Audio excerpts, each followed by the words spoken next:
আমার স্ত্রীর গায়ে যেদিন প্রথম হাত তুলেছিলাম সেদিন সে শুধু ফ্যালফ্যাল করে আমার দিকে চেয়েছিল। থাপ্পড়ের বেগ এমন ছিল যে তার ঠোঁটের কোণে রক্তবিন্দু জমে গেছিল। নিঃশব্দে চোখ থেকে পানি ঝরছিল, তার কোনো প্রতিবাদ সে করেনি। আমি কিন্তু তার চোখের পানি দেখে গলে যায়নি, বরং আরো কঠোর হয়েছিলাম। তারপর থেকে দেখলাম আমার সমস্ত কাজকর্ম বেশ গুছিয়ে করত, কোনো কাজে আর ঝামেলা ছিল না। তখন বুঝেছিলাম নারীজাতকে মাথায় নয় পায়ের তলায় রাখতে হয়। বেশি আলগাদরদ দেখালে বিগড়ে যায় এরা, তাই তাকে কন্ট্রোল রাখার জন্য পান থেকে চুন খসলেই মারতাম। একসময় দেখলাম আমার স্ত্রী আর আগের মতো চঞ্চল নেই, প্রয়োজন ছাড়া কথা বলে না, কোনো আবেগ আর দেখি না, যা বলি বিনা ব্যাখ্যে করে দেয়। মাঝে মধ্যে মনে হতো যেন একটা রোবট নিয়ে ঘর করছি। ওর হাসি মাখা মুখটা ভুলে গেছিলাম। এক রাতে দেখি স্ত্রী পাশে নেই। আমি মনে করেছিলাম হয়তো ওয়াশরুমে গেছে, কিন্তু অনেক সময় পার হওয়ার পরেও আসছে না দেখে নিজে উঠে গিয়ে দেখি সে ওয়াশরুমে নেই। বাইরে বারান্দায় জায়নামাজ বিছিয়ে নামাজ পড়ছে। তখন বাজে 3:25। হয়তো তাহাজ্জুদের নামাজ পড়ছে। খানিকক্ষণ আড়াল থেকে দেখলাম মোনাজাতের সময় সেজদা হয়ে ফুপিয়ে ফুপিয়ে কান্নার আওয়াজ শুনতে পেলাম। তার কান্না কখনোই আমার অন্তর অব্দি পৌঁছায়নি। আগে অল্প কিছু হলেই ফ্যাস ফ্যাস করে কেঁদে ফেলতো, বড্ড বিরক্ত লাগতো। কিন্তু এই নামাজের কান্না দেখে কেমন যেন অন্তরে ভয় ঢুকে গেল। এই কান্না আমাকে হিম করে দিল। পাজরে যেন কেউ আঘাত করছে তেমন কষ্ট হচ্ছিল। আমি আর দাঁড়াতে পারলাম না, চলে আসলাম ঘরে।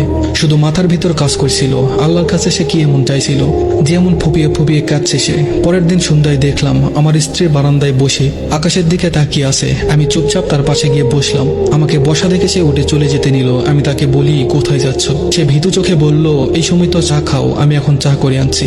বললাম, আমার চা লাগবে না এখন, তুমি আমার পাশে বসো একটু। আমার কথায় সে কিছুক্ষণ বোকার মতো চেয়ে রইল, তারপর বাধ্য মেয়ের মতো আমার পাশে খানিকটা দূরত্ব বজায় রেখে বসে পড়ল।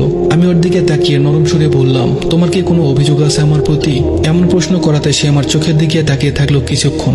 হয়তো বুঝতে চেষ্টা করছিল কেন এমন প্রশ্ন করেছি হঠাৎ। অন্যদিকে তাকিয়ে সে শান্ত স্বরে বলল, অভিযোগ আমার আর কোনো মানুষের কাছে বলি না। যা অভিযোগ তা সব আল্লাহর কাছে পেশ করি, কারণ কিছু ঠিক করে দেওয়ার হলে তিনিই করবেন, আর না ঠিক করার হলে বদলে দিবেন। সবকিছু তার হাতেই, তাই কারোর প্রতি আমার অভিযোগ রাগ ক্ষোভ কিছুই নেই। বললাম, তাহলে কাল রাতে নামাজে এমন কি প্রার্থনা করছিলে যে কাঁদছিলে তুমি? সে আমার দিকে তাকিয়ে বলল, একটা সময় ছিল যখন আল্লাহর কাছে তোমাকে পাওয়ার জন্য ঠিক ওইভাবেই কাঁদতাম প্রতিটা মোনাজাতে।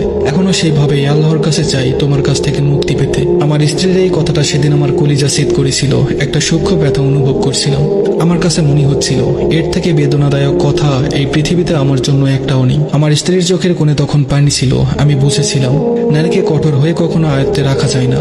মেয়ে মানুষ আল্লাহর কাছে অত্যন্ত প্রিয় এবং দামি, তাই পুরুষের কাছে সে দাসী নয়। ভালোবাসা, সম্মান, ধৈর্য, যত্ন দিয়ে নারীকে যেভাবে ইচ্ছে চালনা করা যায়। অবহেলা, অসম্মান, অযত্ন দিয়ে যেমন কিছু হাসিল করা যায় না, তেমনি একজন রক্তে মাংসে করা মানুষকেও আয়ত্তে রাখা যায় না। ধন্যবাদ সবাইকে।